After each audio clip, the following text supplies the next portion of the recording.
Good afternoon. Welcome to Vibe Check. I'm your host, Abigail R, and I'm joined by Robert Dollar.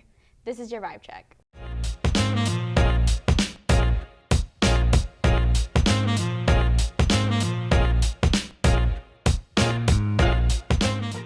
Welcome back to your Vibe Check.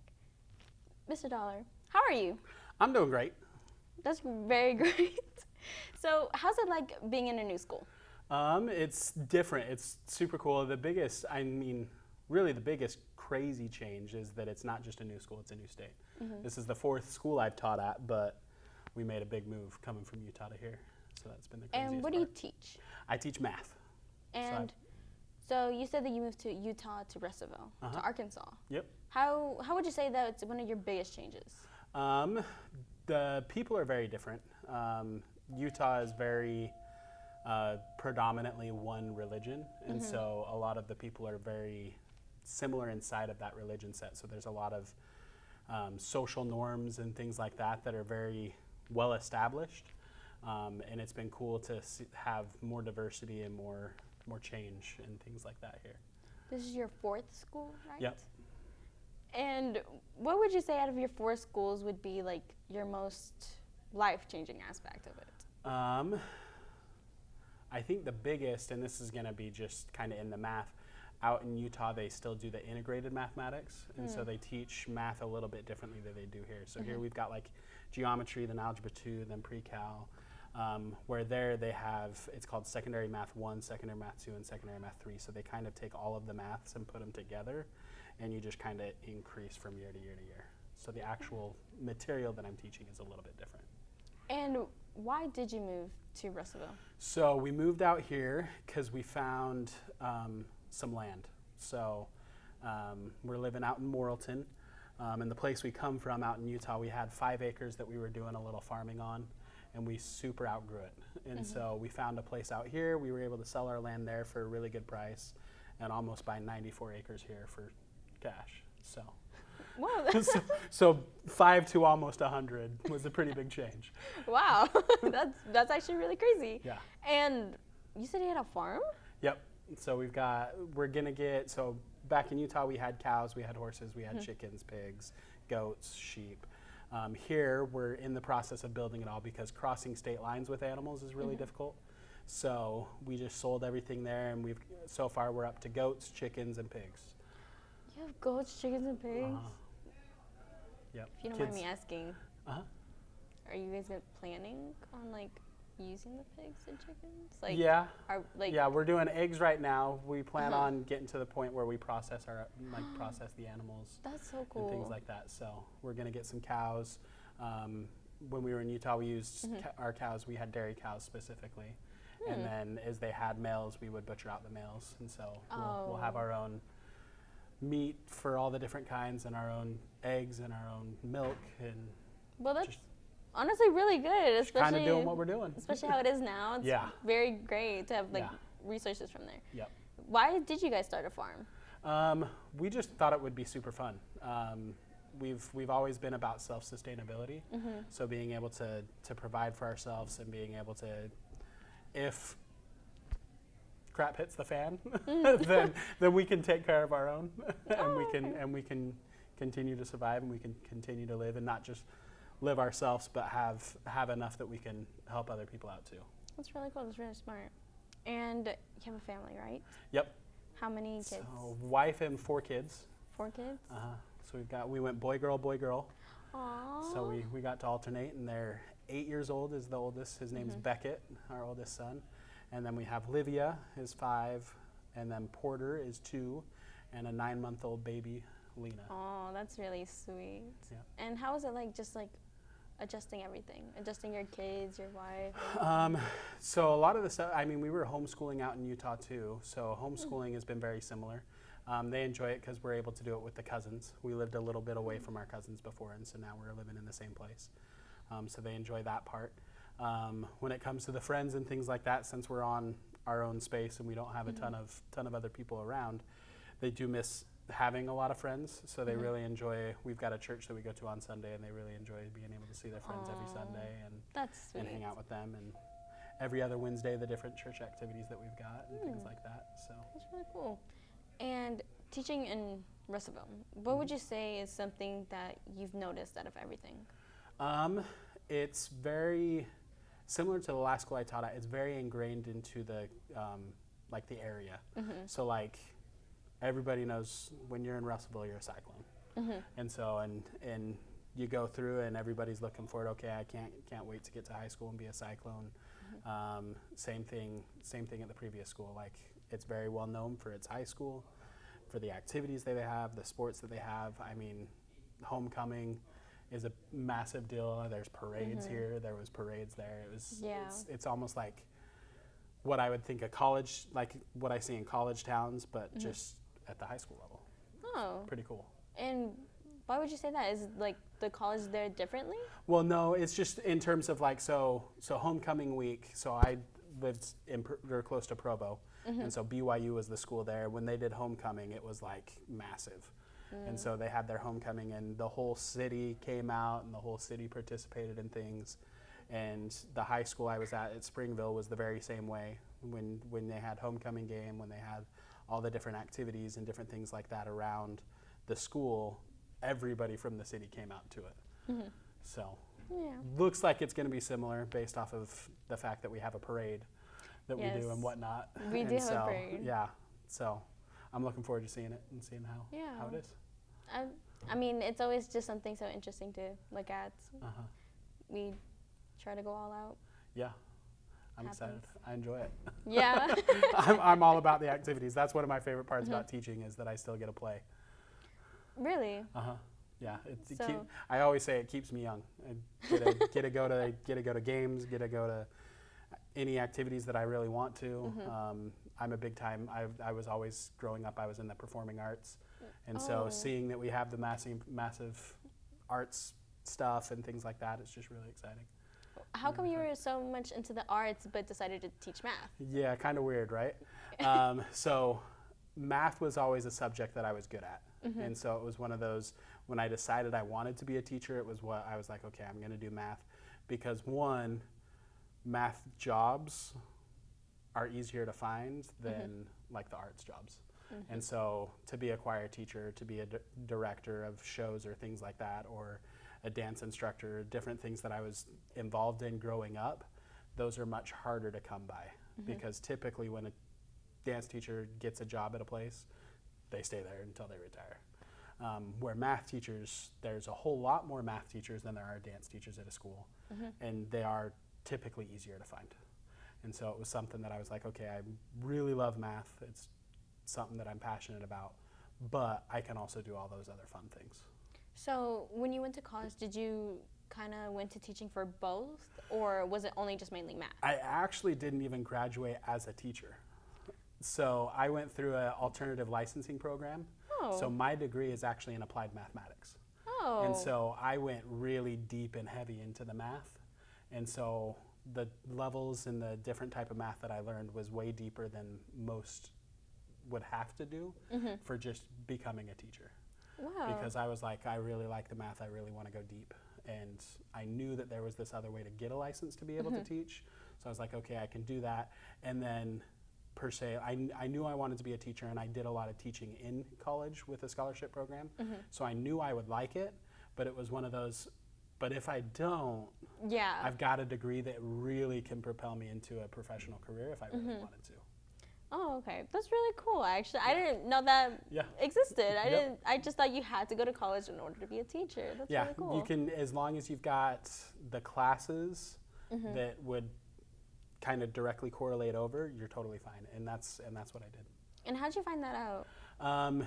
So when I first applied to the teaching program, they actually didn't accept me because I hadn't taken enough math yet. And so then talking around with some of the other teachers and other mentors that I had that were currently teaching, one of them was like, you don't even need your teacher, like you don't need to graduate in math education to be able to be a teacher. And I was like, really? And so then I looked into it and was like, okay, cool. That's totally what I want to do then. That's really cool. So you said that you didn't graduate college. So I did graduate college. Okay, right. So I graduated college with an applied math degree. I didn't graduate in like a teaching specific. Right. And that was because you found that alternative. Yeah, I found the alternative route. And if if it wasn't so hard to find a job, would you go into the arts? So yes and no. It was one of those, I kind of stepped away. So I had, before I went and lived in Mexico for a few years, I had some different job offers and different things that could have lined up that I probably could have gotten into the profession of performing, but decided that the other goals that I had in my life, I would have to kind of put that on the back burner, and I'd have to go into something a little bit different, because I wanted to always be around for my family. I wanted to have wife and kids and be able to not just support them, but be home and be a part of everything. Got it. And it's really hard as a performer to do that, because you're always on the road, always traveling. Some of the people that I got close with were not the kind of people that I really wanted to have in my life, like forever, just because some of the habits and different things that I know I'd probably be more influenced in doing, and I didn't want to have some of those habits in my life. And so it was a specific decision that I made. Okay, I don't want to do this as a profession. I love to do it as a hobby, and still to this day love to do it as a hobby, but as a profession, I kind of decided, okay, I needed to do something different. That's really cool. You said that you went to Mexico? How come you went to Mexico? So I served a 2-year service mission for my church, and served in Sinaloa, Mexico for 2 years. And how was that? It was awesome. It was one of those where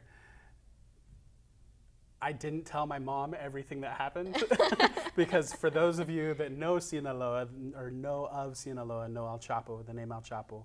He was the big, massive drug lord, and it was, the time I was there, it was pretty much the height of where he was really in power, really strong. I have all sorts of crazy stories with different, like, little narcos, maybe a couple that were technically a little bit bigger narcos, because we hitchhiked and we asked for rides all over the place, because the areas that we covered were pretty large.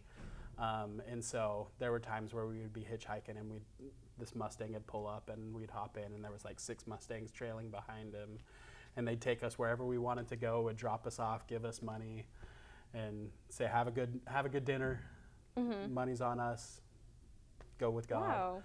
They treated the missionaries, and really a lot of, that was one of the craziest things to see, was the people that were inside that world treated what they saw as messengers of God like gold. They treated them so well. Yeah, So. I've heard a lot about that. I've heard how most people still respect the people who choose God and all of that. Yeah, and it was interesting to see even those people that you would think were far gone, that because they were killing and drugs and everything else, but they were still very focused on, no, we got to make things good. Yeah, and I've heard that you speak Spanish. Is that where you learned Spanish? That is where I learned Spanish. Was it just kind of like you were living there for so long that you had to learn the language, and it wasn't like a choice? No, so when we go on our missions in my church, we actually spend the first 6 to 8 weeks of our mission kind of learning the basics of the language and learning how to specifically teach the gospel of Jesus Christ in that language. And then once you're there, you still continue to do study to continue to learn and make sure that you've got the Spanish. But really, in my opinion, the best way to learn any language is get thrown on the street and say, hey, you got to learn how to talk, and you got to learn how to survive. Having somebody that's always there with you, because that's how our missions are too. You always have a companion that you're with. So having somebody that speaks it well and then somebody that doesn't, to kind of learn your way and eventually be able to converse and talk. And there is a road laid out for me. First night here, but Amy seems cool. Leading down to the river. I am blind, but I need not see. What do you think? I know this road is there for me. If I'm really free, take me down to the river and walk. Welcome back. This is your Vibe Check. I'm your host, Abigail R, and here we are continuing on with Mr. Dollar's stories. So, with learning Spanish, did that help you a lot with like getting job applications, like with students? For sure. The first job I taught, I didn't actually use it a whole ton. There wasn't a lot of Latino population or Spanish-speaking population. But my next 2 schools and then this one as well, I think it was probably one of the deciding factors on why they chose to hire, because they had a much larger population, and it's something that, I mean, here I use every single day, because 2 of the classes that I teach are ELL, technical math class, and so was kind of deciding, okay, do I let everybody know day 1 that I speak Spanish, or do I kind of hold it to myself and then just surprise them? And when they walked in the classroom, my brain, when I hear Spanish, my brain starts to think in Spanish. It's not like, I've gotten to the point where it's not like I have something in English I'm trying to say, then I translate it in my head, then it comes out. It got to the point, while I was on my mission, I was actually dreaming in Spanish instead of in English. It got to the point where it was so fluent and it was just so constant that I was just always using it. And I was using Spanish way more than I was using English. Even when I had companions that were from the US, we spoke in Spanish instead of in English. That's so surprising. Well, it was just so that we could make sure we're constantly practicing, constantly doing it, and then you just get so used to the conversation that we would use that it would just be in Spanish, and it would come easier in Spanish than it would in English. And so when the kids walked in and they're all speaking Spanish, my mind instantly switched to Spanish mode, and when I said, you can sit wherever you'd like, I said, pueden sentarse donde quieren. And they immediately were like, hey, wait, this guy speaks Spanish. They were shocked because white guys speak in Spanish and speaking it pretty decently, if I do say so myself. But and then they saw the Mexican flag in the back, and they were like, wait a second. Like, and it was so funny, as I was reading the names for one of the classes, I could hear them whisper. They were like, is he Mexican? So I was like, okay, I know I've done something right. I'm speaking it all right, and we're having fun. But yeah, it's something that I use constantly, and it's something I'm really glad that I was able to learn, because it does help me so much. Was it hard learning Spanish? Was it like almost like relearning a new like English? In certain aspects, yes, and also others, no, because if you were to actually, like if I were to go and sit in a Spanish class, like let's say I were to go join Spanish 3 or go do AP Spanish, I'd probably fail the class, honestly. Got it. Just because the Spanish that I have is much more conversational. And so a lot of people, the way that they learn how to speak a language is they go through the translation process, or they go through and they say, okay, I'm just going to learn all the words, and I'm going to learn how to conjugate, and I'm going to learn this, and I'm going to learn that. And a lot of the way I learned it was just kind of being in the street and just kind of learning it as things went. So my conversational Spanish is really good. I can read it fine, because Spanish is nice that way, that every single letter has its sound and you read it the way it is. And so really, I think that English is significantly harder to learn than Spanish, especially if, like, first language comparison. Yes. Being a Spanish speaker, learning how to speak English, everything's flipped. There's so many rules that just are rules in what I would say are rules to be rules. Where in Spanish, when it comes to the language, it's all very straightforward. Like there's no hidden rules. There's no weird things. It is what it is. So. And does that help? Do you think that helps a lot of like the students knowing that there's a teacher and a subject that they're probably like struggling a lot with, knowing that they know how to speak their language? Yeah. I know it's helped a lot with my ELL students. Having that option, and then also not just my ELL students. I have some students that have finished out of the ELL program and are in the normal, what they call normal classrooms, that there'll be times where they're trying to figure out how to ask a question, and then I'll just say it to them in Spanish, and they'll ask me a question in Spanish, and I'll answer back in English or in Spanish, whatever comes out. Because I've seen you a couple of times translating those, like, the equations, the factors, and all of that. I think that's so cool and so impressive, especially when it's sometimes a lot of teachers find it difficult explaining it to kids who English isn't their first language. Yeah, it is super helpful in that regard, because, it is, if you have that language barrier, math is one of those where luckily a lot of the mathematics, because math is its own language. Right. And so when it comes to like algebra and different things like that, the only thing that I do is I focus on making sure to use words like sum versus addition and things like that, where there are certain words that are the same or very similar in Spanish as English. And so I choose to use those words instead.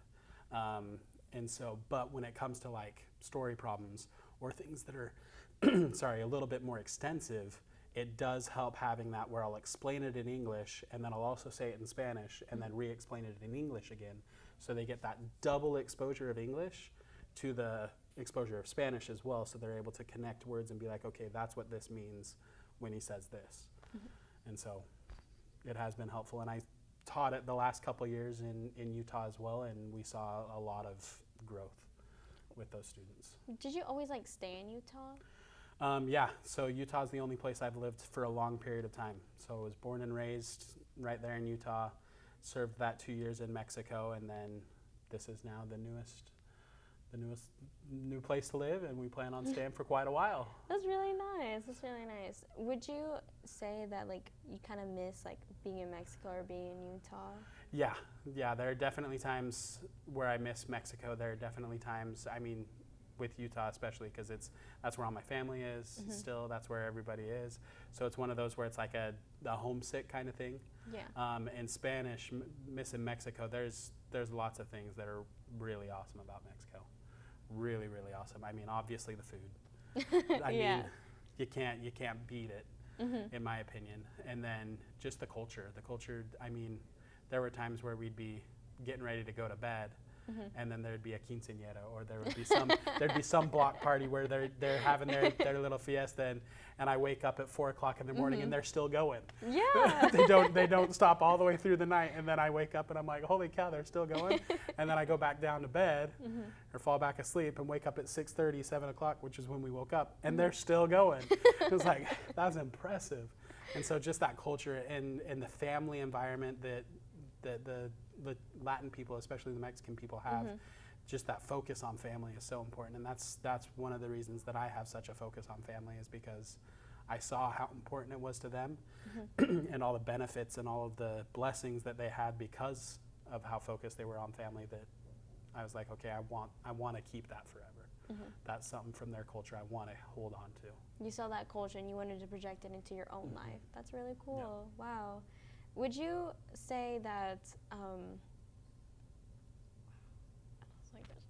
so with seeing those types of cultures, with experiencing new things, would you say that like it's something like almost life-changing, especially like in Mexico? Mexico versus the United States, completely different, very different cultures. Very different. Would you want to keep that culture around? Yeah, there's well, and it's one of those things. It's the same with the U.S. There's lots of aspects of the culture that I really, really, really love, but there are also things that it's like, I really don't want that, right? So it is a give and take. But there's so much pride that the Mexican culture has for their country, for their people, for their culture, that is very important, that I think, yes, I want to hold it, and I want to be like, okay, yes, I want to have that same pride. I want to have that same focus on those things that they focused on. I want to keep that in my own life. Wow. So, if you don't mind me asking, I've heard that you keep, I think, an air fryer in your room. Yes, I do.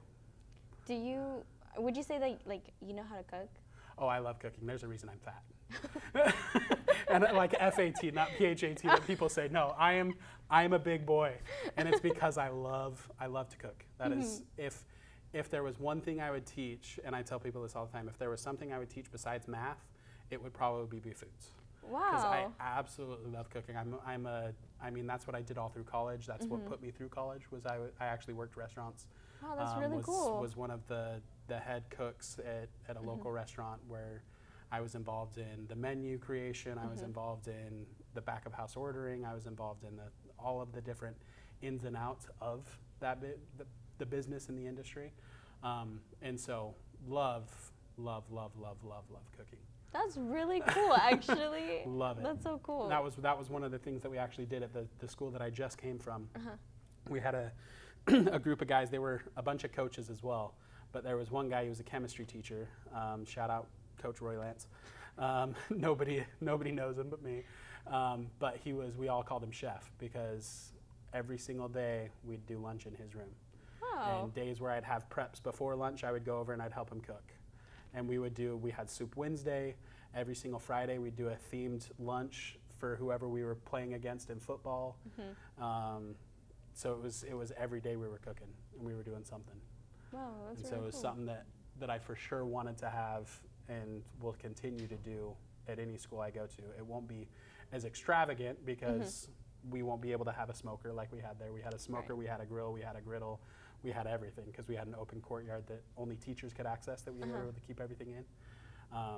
So I won't be able to keep it that big, but I'm gonna have my pressure cooker, I'm gonna have my air fryer, I'm gonna have all my little things that I need to cook with and want to make a good meal for lunch. Oh, it's really cool. Thank you for joining us. This is your Vibe Check. I'm your host, Abigail Rivas. All right.